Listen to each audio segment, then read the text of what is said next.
Hi everyone and welcome Krish to our podcast. So guys, today's agenda for our podcast is social media versus reality life.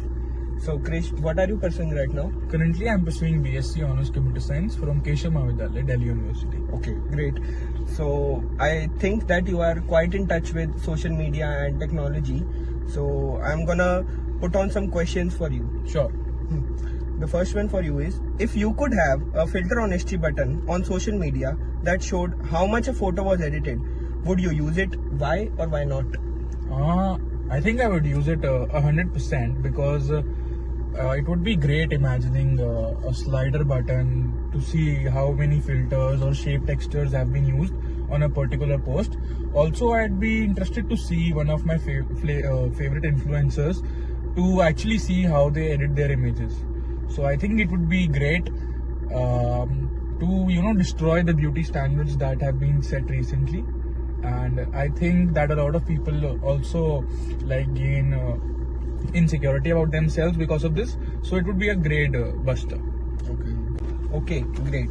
Seems like you have such a strong opinion on this filter on SG.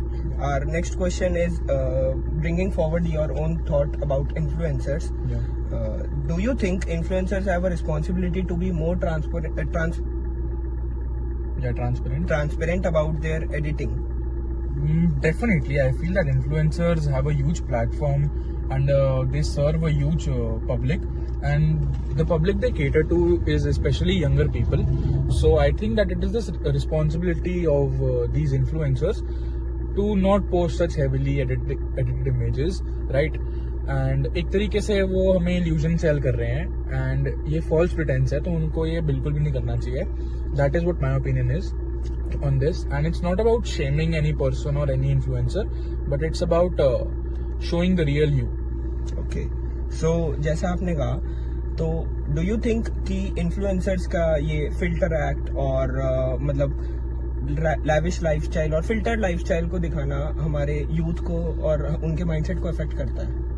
या definitely I think that ये हमारे minds को बहुत हद तक effect करता है and mental toll भी देता है, because according to them they have set a beauty standard and most of the people do not cater to that beauty standard और can not match that beauty standard, and उसकी वजह से बहुत लोग insecure हो जाते हैं एंड बहुत लोग अंडर प्रेशर फील करते हैं कि वो किसी से कम है. But that is not the thing. Everyone is beautiful in every way. And also जो आपने एक बात बोली थी, उसका मैं ये कहना चाहूँगा कि जो भी ये लैविश लाइफ शो करते हैं और वो सब शो करते हैं, my opinion that is, my take on that is कि सबका अपना टाइम आता है and I think everyone should take their pace as they go. उसके काफ़ी अच्छे थॉट्स हैं आपके इस बारे में.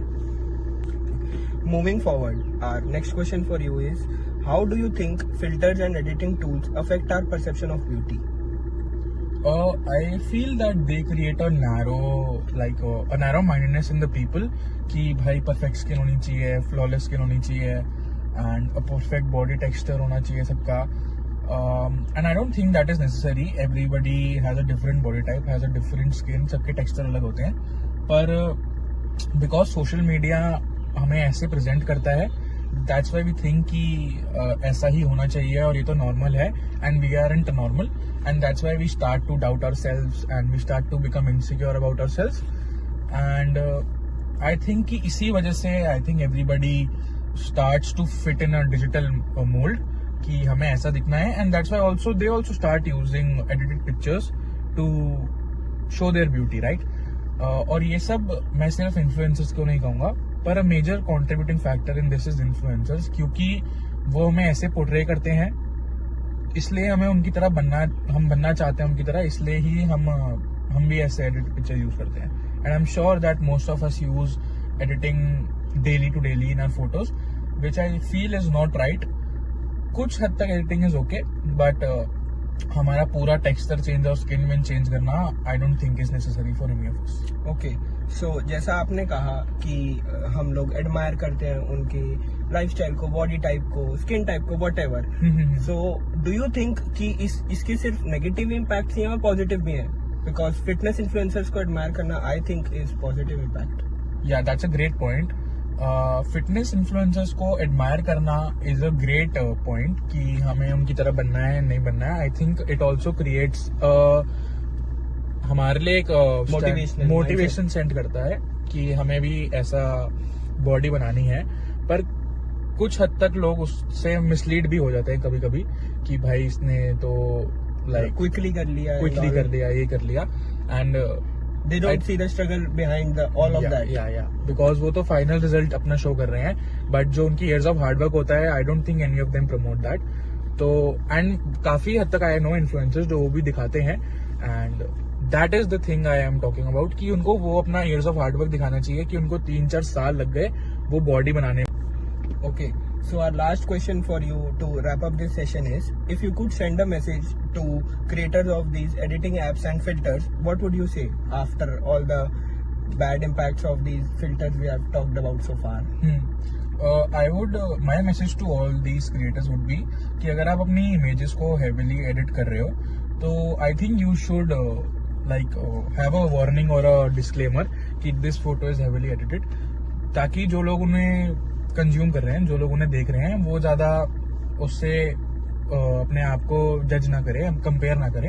And that is why I think कि उन्हें एक डिस्क्लेमर है वो डालना चाहिए ताकि जो जनरल पब्लिक है वो फॉल्स प्रेडिक्शंस में ना रहे. Okay, so great ideas by you, Krish, of putting on these disclaimers and warnings. Yeah. But ये disclaimers और warnings डालने से उनके views और monetization पे negative impact आएगा. So why do you think कि वो adopt करेंगे इस चीज को? आई थिंक कि वो इन्फ्लुएंसर्स हैं तो उनमें एक रिस्पॉन्सिबिलिटी होनी चाहिए कि everything they do should not be just for money.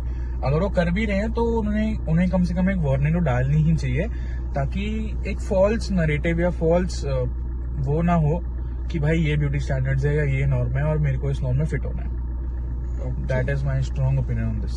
Okay, so it was great having a session with you, Krish. Sure. Thank you so much.